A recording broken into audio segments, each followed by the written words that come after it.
Hi guys, I'm here to do another layout using the Celebration kit from Scraptastic. This is the kit from August. I have not yet received my September kit when I'm doing this, and I'm not sure exactly what I'm doing. There's Lila, my new kitten, and she was kind of distracting me a little bit for some of this layout, so bear with me. I'm starting by having a look at the cardstock that comes with this kit. So there are 6 pieces of cardstock in the main kit in three different colors, and so I'm looking at those and I'm thinking about doing a 1.5 page layout here, and so I'm going to use that teal color for my background for both pages, and I was thinking about using a cardstock frame, so that's why I had picked out this navy blue as a potential background, and then the teal would be or turquoise or whatever that color is called, would be a frame around it. And then I quickly abandoned that idea and decided to just put pattern paper on the teal background paper. I'm going to cut out some of these banners that kind of string across the length of this paper. This is a paper it's by Jelly Bean Soup, and it's called Birthday Bisque, and I'm just going to cut out around these triangles of the bottom banner, and this is something I've done before with this paper. I just really like the look of these banners cut out, so that's why I'm doing it again. And it takes a little bit of patience to just kind of cut around it. I'm leaving a very tiny cream colored border around the edges of it, so I'm not cutting right up to the shape, but I just really like the interest that this gives the top of the page. So after this is cut, I'm going to put it across the top of the page, and I'm actually still going to use a tiny bit of a teal border even though the whole background is teal. I'll show you how I'll do that in a second. Basically there will be a border on the top and on the bottom of this, so instead of putting this like this where it would cover the whole top from edge to edge, I'm going to cut a little bit off of it. And so now I'm thinking about how I'm going to use, basically I'm looking for something to anchor this layout, and this yellow paper is something that I think I'm going to use for that. It's also Jelly Bean Soup from the Birthday Bisque collection. I'm also thinking about using this Birthday Wish paper with the candles all over it. I believe that's by Pebbles. And so I've got a number of different patterns in mind here, and I definitely want to use that confetti bag. So while I'm thinking about how I'm going to put these papers together, I'm just going to trim up my photo. I left them in a strip, in a vertical strip, and here I am figuring that I'm probably going to use this yellow pattern paper as my kind of the thing that's going to anchor the photo at the bottom. And so there we go. And now that's looking to me kind of like a bit of a room, like the yellow is the floor and the teal is the wall, and then the banners are hanging towards the ceiling at the top of the wall. And I don't normally go for a look that's very, isn't she cute? Kind of making a scene like that, and this is not going to make a scene, but I kind of really like how this is looking, so I'm going to trim off 1/4 of an inch on the edges, on one edge of this. That will leave me 1/8 of an inch, and my cat was really rambunctious, so I had to put her down on the floor there. That will give me a little bit of a she jumps on my back. It will give me a little bit of a border all the way around this layout, as well as having the teal be the background. So now I'm thinking about using one of these pendants. I guess it's like it's a rosette, I guess, and it's from Pebbles, and it came in the kit, and it's just kind of a layered embellishment with a button on the top. And I would really love to use this happy birthday. I thought about making an embellishment using the cupcakes, but we didn't eat cupcakes. We had cake pops, so I didn't want to put a cupcake on there because it's it's not what we ate, so it wouldn't make all that much sense. So I'm just taking out the letters that spell out the word Sophie, and I'm thinking with that beautiful handwritten stamp that says happy birthday, then I could spell out Sophie and that would be my title. What I didn't realize when I was doing this is that I actually already have another layout called Happy Birthday Sophie. I guess when you use a generic title like that, your chances of repeating are pretty good with an event that does repeat every year.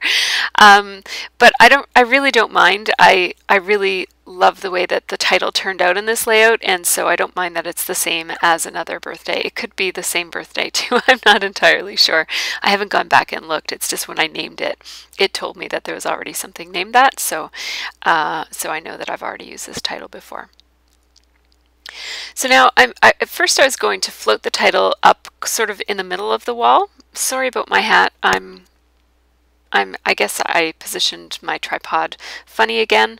With my new camera, I have a bit of trouble figuring out where I need to position it so that you can't see my head, so I am sorry about that. I'm hoping that I will get the hang of it, but I haven't done a process video in a little while, so so bear with me. This one is a little rough. So I'm just using my ATG to attach those two pieces. At this point, I know that I want these two pieces in these places, so I'm just going to go ahead and lay them down. I did have to trim the top a little bit because I ended up trimming the yellow paper a little bit more than 1/4 of an inch, so I just had to go back and do that. Now off camera I did add some sewing, and that's just me showing you the close-up of the sewing. I basically sewed along each of the banners, and then I kind of gave the bottom part, the yellow pattern paper at the bottom, I gave it a bit of a quilted look just by going back and forth in straight lines. You won't be able to see it very well until you see the close-ups of the photos, but you'll be able to see it when I turn it over. I'm just using washi tape here because, and I don't want to cut my cat, so that's why I'm trying to push her out of my way. I'm using washi tape to just hold down the edges of the sewing so that it doesn't come unraveled, because I didn't use any. Oh, there she goes on my back again. She's very, very energetic and playful, which is awesome, but it makes it hard to scrapbook with her. And I felt bad because it was just she and I home alone today, so I didn't really want to lock her out of my scrap room and keep her upstairs. So I tried to tolerate her for as long as I could, but I had to put her upstairs, like with the door closed, for the narration part, because she was walking all over my keyboard and it kept making my iMovie go behind other things and music started playing and everything. So I'm just, yeah, I put up with her for the scrapbooking part, but I can't keep her in here for this part. So now that I've trimmed that up and done my sewing, I am ready to start putting this layout together. And so I'm just taking a picture in case I forget. I don't know why, because this is pretty simple, but I haven't scrapbooked for a while. So now I want to stamp in that exact place, and it's hard to stamp in that exact place until now. This is the Misty, which is a stamp positioning tool, and I'm going to feature it as one of my Fab Find Friday picks. So I'm not going to tell you too much about it right here, but I'm just showing you how I use it. So what it does is it kind of picks up the stamp, and I'm being overly careful here. I don't want anything to shift, and so I'm using more tape. I probably didn't have to use any washi tape, but I did tape the Misty down to my workspace, and I also taped my layout. And look at how beautifully that stamps in exactly the perfect place. And I do want to double stamp it. I'm using Mama Elephant ink. It's pigment ink in the Lollipop shade, and when I double stamped it, it made it really pop, and it was beautiful. And because I used the Misty, I could double stamp and not have to worry about getting a shadow effect or having it not line up exactly perfectly. The Misty helps you to line up your stamps absolutely perfectly, so that if you do have to stamp twice, you can go ahead and do that. So I forgot I had the magnets in there, so I was just trying to reposition the paper. I will show you that in more detail in a future video. But look at how beautifully that's stamped, even on textured cardstock. That's why I actually taped the Misty down, because I had a feeling, and also taped my layout, because I had a feeling it was going to be really, really difficult to stamp on this textured cardstock, and I thought I would have to stamp multiple times, but it turns out I didn't. It stamped beautifully even on the first time, and then the second stamp that I did was really just to darken up the ink. So now my friend Stephanie gave me one of these Whimsies, which are little things that she makes. They're little pins with polymer clay creatures. They're really cute on the tops of them, and she uses it to keep her glue bottles from getting clogged up, and so I've been using it for mine too. I can't decide if I'm going to use it for my glossy accents or for my this glue, which is mono multi adhesive.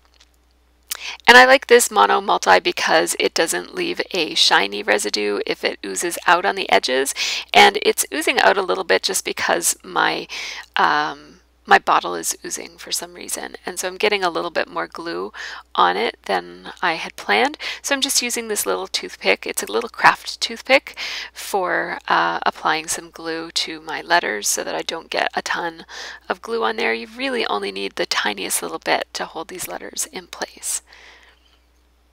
So I just positioned the happy birthday and the Sophie in such a way that Sophie could be sitting on the ledge of the pattern paper, and so that the H and the Y that ascend and descend above and below one another will kind of nest nicely, so that the Y kind of sits between the tall part of the H and the dot of the I. And now I just positioned that rosette so that it layers nicely in the space before the H in happy birthday, and it layers over top of the S a little bit. Now this piece of wood veneer, I usually leave my wood veneers pretty plain because I love the look of wood, but in this case I'm going to color it because everything on this layout is very colorful, and so I'd like to use some colors. So I just pulled out my, what are these called? Gelatos? And a little paintbrush, and I'm just putting a little dab of these 3 or 4 colors that I picked out. That I basically picked them out with my layout beside me so that I could pick colors that would coordinate. And now I just misted each of the swatches of color that I put on my craft mat, and I'm just kind of using it as a watercolor to color in this wood veneer, using my heat tool. And I'm going to put 2 layers on this just to make it a little bit more vibrant. The rest of the layout is quite vibrant, so I wanted to make sure that I get a fair amount of color on this. Then I use the green for the little layer between the cake layers, the little layer of frosting, I guess. And I don't really mind as I'm doing it. What happens with wood veneer when you paint it with a wet substance is it kind of seeps and leaks, and that's okay. It means that the colors are going to blend together a little bit, and you're not going to have sharp edges where one color ends and the other color begins. But I do kind of like that. I added a little bit more pink there, and I didn't add as much water. That way I could get a bit of a darker color of pink.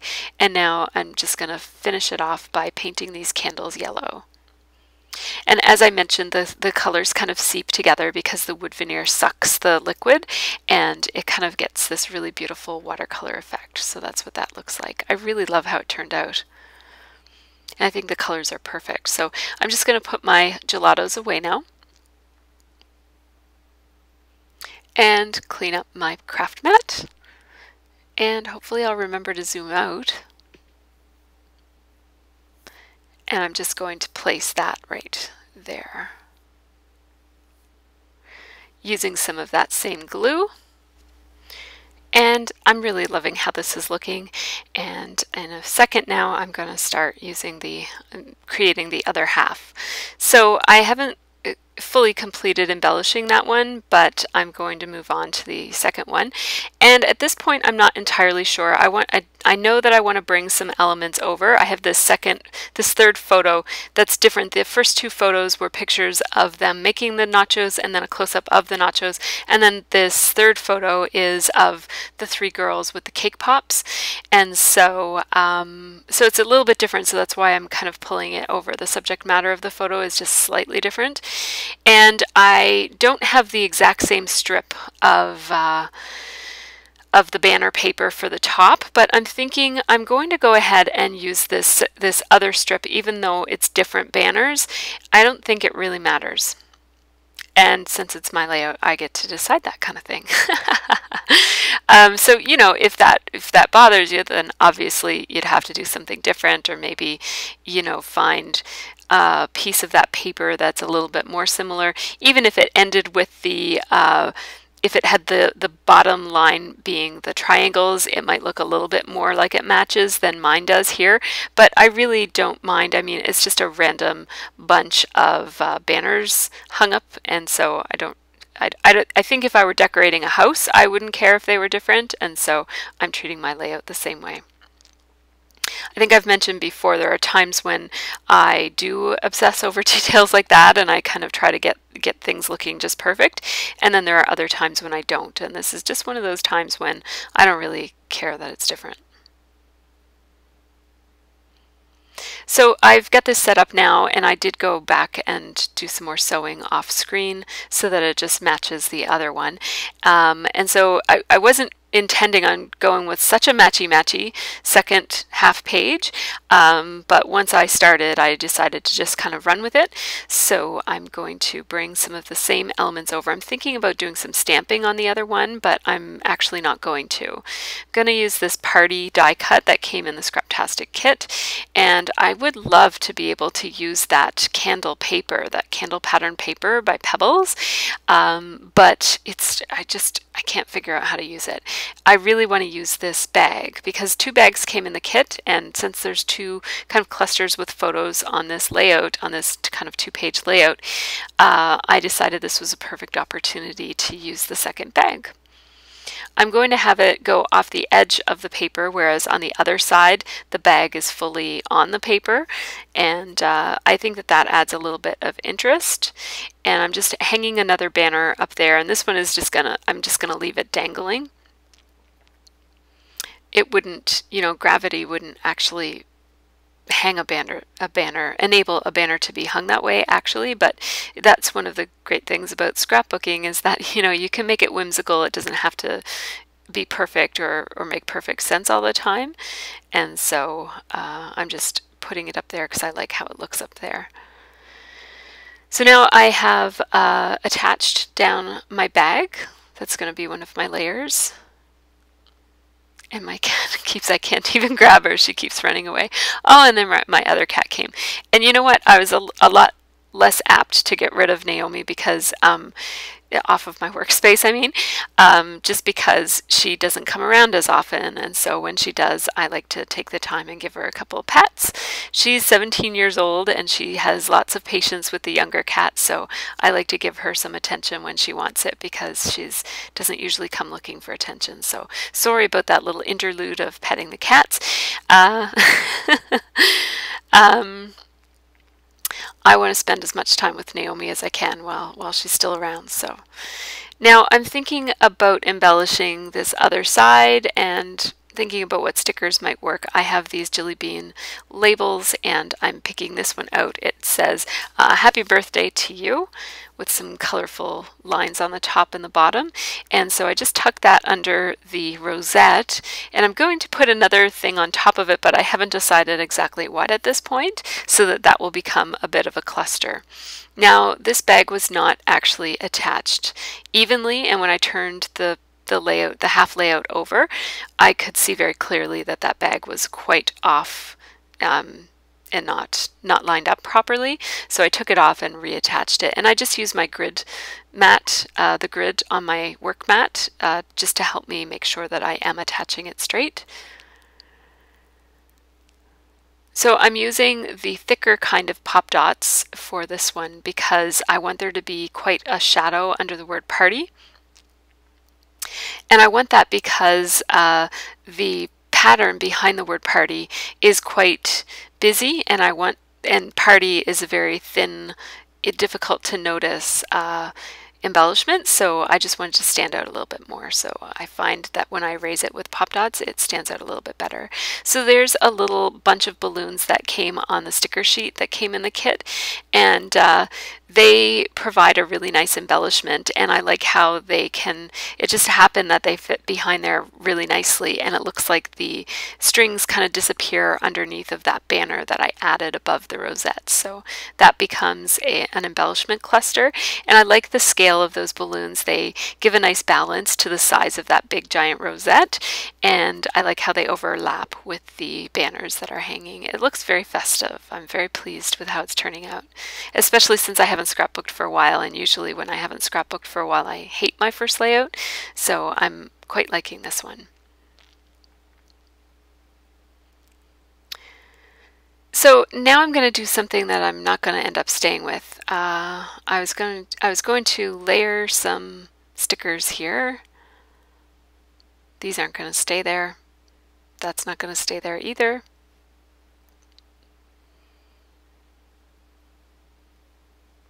And basically the reason I'm doing this is that there's quite a bit of a gap there. See where I'm putting Make-A-Wish? And I was feeling like I needed to fill in that gap with something, and so I thought, you know, a couple of horizontal lines and then something vertical to fill in the space would be okay, but it's really not matching with the other side. So the other side has a few large embellishments on it, and then this side has a bunch of small embellishments, and I'm not liking that. So I thought about adding these candles, which give it some boldness, and while I was pulling those out, I decided to pull out some journaling pieces there that I'll use in a few minutes. But while I did that, I saw this nice big embellishment. It says, "We like to party," and I thought that it made a better, if I took off all those stickers and put that on instead, and maybe just replaced one of those stickers, the one that says "Let them eat cake," I just thought that that helped balance it off a little bit more with the other side, where I've got a few large elements instead of having a whole bunch of small elements. So I'm just using some pop dots so that that will layer okay with the photo, which is pop dotted as well. And I didn't bother removing the Make-A-Wish tag because I tried pulling it up and it looked like it was going to make a mess. So I just left it down there, even though there's little bits of black that show that are slightly distracting. It's not too big of a deal. So I'm just going to leave it. Now this yellow journaling piece, it says Party Plans. It's like a little filed or tabbed filing card. And I'm just using my pencil to mark off where it will layer underneath of the photo so I don't do my journaling in a way that it's going to get hidden. I'm using a Dear Lizzie roller date stamp, which I love. It's the one with the little banner, and I don't get to use that very often because I don't do much event scrapbooking, so when I do, I want to use that banner stamp. So I just used the date of Sophie's party, which is not her actual birthday, but it was January 25th.